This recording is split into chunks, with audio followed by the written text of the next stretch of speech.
kui rääkida nüüd kontoritest ja bürookinnisvarast, siis ma ütleksin, et kõige olulisem muutus on see, et ettevõtted ei täna ei vaata ainult ruutmeetrid, vaid vaatavad töökeskkonda oma töötajatele.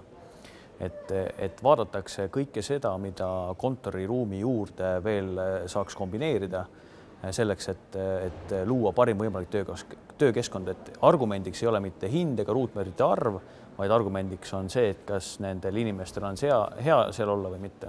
Kui me võrdleme ennast Lääne-Euroopa riikidega, et siis tegelikult on seda võimalikku mahtu Tallinna turul veel üpriski palju ja täis ta ükskord saab turumahu mõttes, aga vahepeal saavad osad hooned ju vanaks ja see vana keskkond ei ole enam see, milles tahetakse olla, et siis on vaja uut peale ehitada, et ma arvan, see kunagi nagu ära ei lõpe.